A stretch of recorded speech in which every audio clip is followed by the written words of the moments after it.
Welcome, Seeker, to the Library of Dreams, a place between thought and shadow, where stories are remembered, even if they've never been told.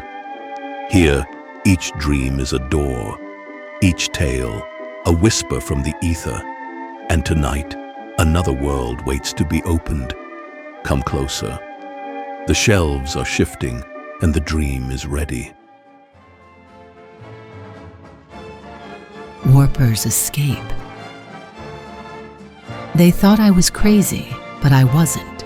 They thought I was cracked open by grief, driven mad by war and whispers. But the truth was sharper than any scalpel they could wield. I wasn't mad. I was ancient. I was dangerous.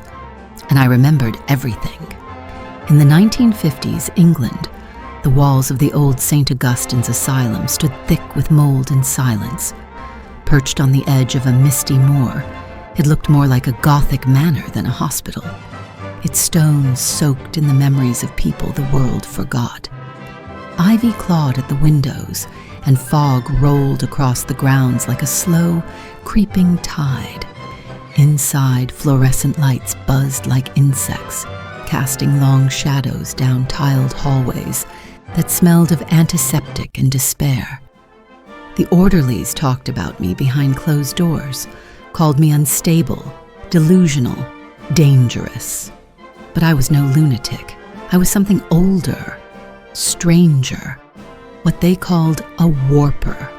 In ancient times, people like me were worshipped as gods. We bent reality with our will, saw through the veil of what was, and into what could be. We unraveled the seams of the world and rewrote them.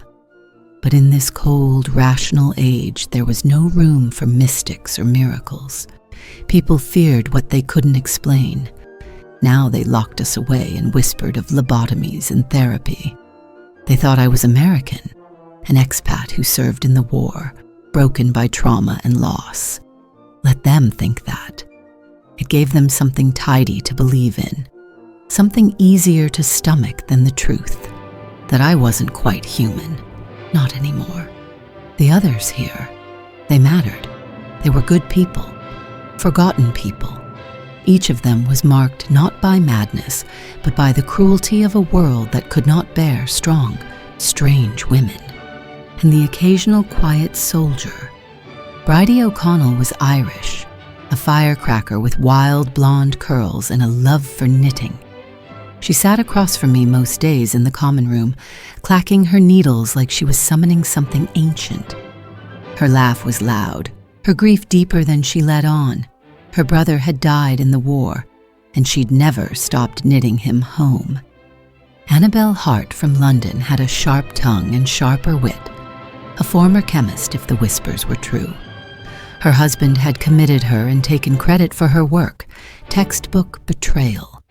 She carried herself like royalty in exile, and the nurses hated her for it. She called them sheep, sometimes worse. Colette Moreau, the youngest, was French, delicate, willowy, and ghost quiet. The nurses thought her mute, but I knew better. She tapped her thoughts in Morse code, and I answered in kind. She smiled when no one else looked. There was something ethereal about her, like she lived halfway in another world.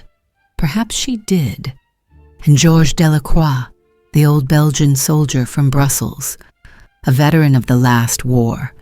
He never said much, but he always shared his cigarettes and had the steadiest hands I'd ever seen. He bore his past like a tattoo beneath the skin, unspoken, permanent. We were a family of sorts.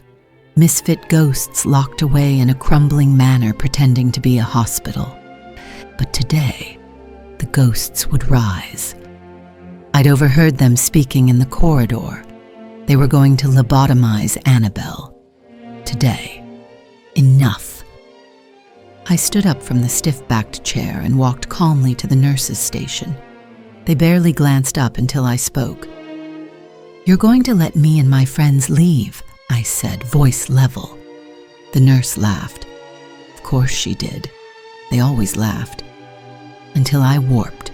Reality bent. It shimmered like heat off pavement. Her laughter died, eyes glassy with sudden obedience. She stood without question and unlocked the door. No alarm sounded. The world simply shifted around my will. We walked past the guards. No one stopped us. Bridie clutched her knitting like a holy relic. Annabelle smirked as we passed the lobotomy suite. Colette slipped her hand into mine, fingers trembling. Georges lit a cigarette with the same calm he'd once had on the battlefield. We escaped, but they noticed. They always do. It started with a flicker in the rearview mirror, blue light stuttering against the hedgerows, sharp as broken glass. Then came the wail of sirens, distant at first, then rising like a scream swallowed by the wind. The trance I'd cast had fractured. Somewhere behind us, someone had remembered what I made them forget. I pressed the accelerator harder. "We've got company," I muttered, knuckles white around the steering wheel. Georgia twisted in the passenger seat, eyes narrowed. 3, maybe 4 cars. They're gaining. Annabelle leaned forward from the back seat, her voice cool despite the chaos. "They'll have radios, roadblocks." Colette sat bolt upright, tapping rapid Morse code against the armrest. Left, then hill, tunnel. Her wide eyes flashed with urgency. "Got it," I said, yanking the wheel. The car screamed as I swerved off the main road, tires biting into loose gravel. The hedgerows clawed at the sides like angry fingers. We took a sharp left, nearly tipping into a ditch before leveling out again. Bridie clung to the door handle, her voice shrill. "Bloody hell! Are you trying to kill us or get us out?" "Both," I said, grinning despite the adrenaline. Behind us, the chase grew wilder. The first police car rounded the corner too sharply and clipped a low stone wall, metal shrieking as sparks rained out. Another surged forward, engines growling, headlights glaring like Judgment Day. A searchlight sliced through the dark and lit up our car in a white-hot beam. "Colette!" I shouted. "Now!" She reached across and tapped the dash, tapping faster than I could translate. But I felt it. A pulse of intent. The path bent, the shadows shifted, and for a heartbeat, the world folded in on itself. We disappeared into a sunken path, a forgotten rail line swallowed by overgrowth, thick with brambles and hidden from view. The squad cars shot past the opening, still chasing ghosts. I kept driving, but the tension hadn't lifted. My hands trembled. Bridie was panting beside me. Did that path just appear?" "No," I said. "It was always there. You just needed someone to show you how to see it." The tunnel closed behind us like a secret swallowing its story. We drove on, silent now. Outside, the world was soft with rain and moonlight, the air humming with magic and electricity. But we weren't safe yet. Half an hour later, we abandoned the car in a field.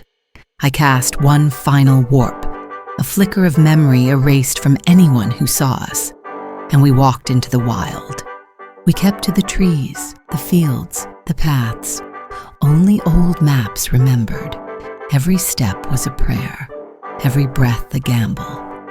And then finally, we reached the mossy rise in the earth, the old shelter door, half buried, waiting. My bunker. Once a wartime shelter, now something much more. I'd fused it with the remnants of my ship, alien tech built by warpers long ago, a relic of my kind.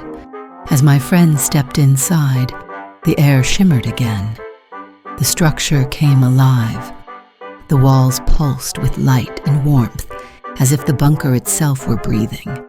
Soft hums echoed from unseen mechanisms, responding to their presence like an ancient guardian awakening. The scent of ozone and petrichor filled the space, tingling in our noses. Bridie stepped forward first. When she touched the door handle, the frame rippled like water. It transformed into a vibrant room of floating yarn skeins, enchanted needles stitching tapestries mid-air, and a rocking chair carved with Celtic knots that rocked itself gently. Annabelle's door flared with golden light. Her room became a glowing alchemist's lab, glass tubes looping like serpents, bubbling liquids in every color imaginable, and floating chalk diagrams sketching chemical reactions onto blackboard walls. The air smelled of lavender, sulfur, and old books. Colette moved quietly, hand brushing the wall like a prayer. Her door bloomed into a moonlit conservatory, silvery vines climbing glass walls, songbirds perched among the branches, and a small fountain whispering in an eternal hush. The silence was sacred, peaceful. Georges approached his room last. The door was solid, brass riveted. Inside, he stepped into a dim lounge filled with war maps on velvet walls, an armchair by a hearth-burning blue flame, and a never-ending box of perfectly rolled cigarettes. Jazz played softly from a hidden gramophone. They all turned to me, eyes wide, full of awe. "What is this place?" Annabelle asked. I looked at each of them, these lost souls who'd become my kin. Home, for all of us. And before you ask, yes, I'm not quite from around here. They didn't ask more. They didn't need to. Bridie laughed, twirling in the air as her tapestries wove themselves into a mural of a rising phoenix. Georges lit another cigarette with a grin. Colette tapped out a thank you on the crystalline wall, which echoed it back in her own rhythm. And Annabelle simply nodded, her eyes alight like she'd just solved the universe. It was a risk, trusting them. But I had a feeling we'd have many more adventures ahead.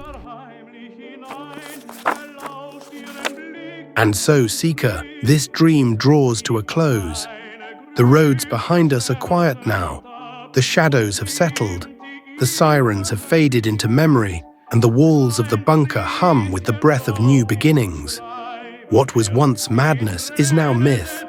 What was once hidden is now home. Remember this: not all prisons wear bars, and not all miracles come with light. Sometimes freedom looks like 5 souls crossing a misty